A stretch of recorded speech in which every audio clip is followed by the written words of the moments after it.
খতিবে আজম শহীদদের কবর জিয়ারতের মধ্য দিয়ে নির্বাচনী প্রচারণা শুরু করলেন আব্দুল্লাহ আল ফারুক। বাংলাদেশ জামাত ইসলামের মনোনীত চকরিয়া পেকুয়া আসনের মনোনীত প্রার্থী আব্দুল্লাহ আল ফারুক শহীদদের স্মরণে দোয়া ও মোনাজাতের মধ্য দিয়ে তিনি তার নির্বাচনী এলাকায় প্রচারণা শুরু করেন। এই সময় অসংখ্য ধর্মপ্রাণ মুসলিম মুরব্বীগণ অত্র এলাকার ভোটারের উপস্থিতি ছিল চোখে পড়ার মতন। বিসমিল্লাহির রহমানির রহিম। প্রাণপ্রিয় চকরিয়া পেকুয়াবাসী, আসসালামু আলাইকুম ওয়া রাহমাতুল্লাহ। আপনারা সবাই জানেন আগামী 12 ফেব্রুয়ারি ত্রয়োদশ জাতীয় সংসদ নির্বাচন অনুষ্ঠিত হতে যাচ্ছে। এই নির্বাচনে শিডিউল অনুযায়ী আজকে প্রচারণার প্রথম দিনেই আমি আমার শ্রদ্ধেয় পিতা মরহুম নুরুল কবিরের কবর জিয়ারতের পরেই আমরা আনুষ্ঠানিকভাবে কবর জিয়ারত করার জন্য এসেছি উপমহাদেশের প্রখ্যাত আলেমে দ্বীন নেজাম ইসলাম পার্টির সাবেক সভাপতি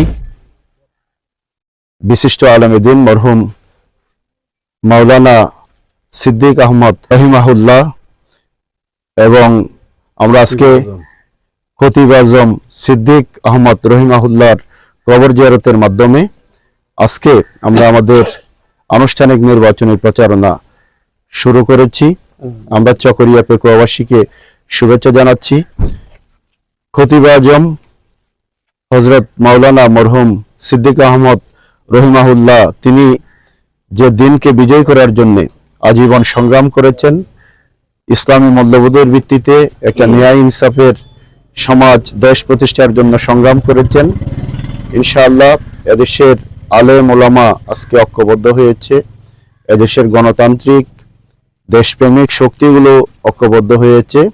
আগামী দিনে জনগণের ম্যান্ডেট নিয়ে জনগণের স্বতঃস্ফূর্ত সমর্থন এবং রায়ের মাধ্যমে 12 ফেব্রুয়ারি যে ত্রয়োদশ জাতীয় সংসদ নির্বাচন অনুষ্ঠিত হবে, এই নির্বাচনে আমরা আশা করি এদেশের জনগণ ন্যায় ইনসাফের পক্ষে তাদের মূল্যবান রায় প্রদান করবেন এবং আগামী দিনের বাংলাদেশ, আগামী দিনের চকরিয়া পেকুয়া হবে ইসলামের, ন্যায় ইনসাফের এবং সাম্যের চকরিয়া পেকুয়া, সাম্যের বাংলাদেশ।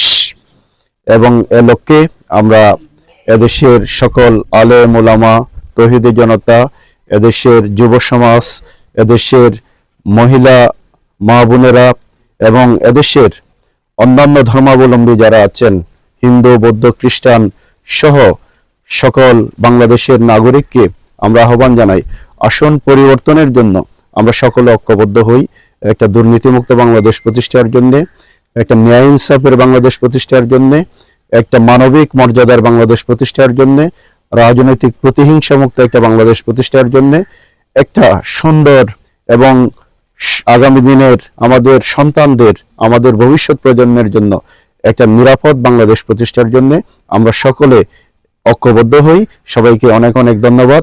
আসসালামু আলাইকুম ওয়া রাহমাতুল্লাহ।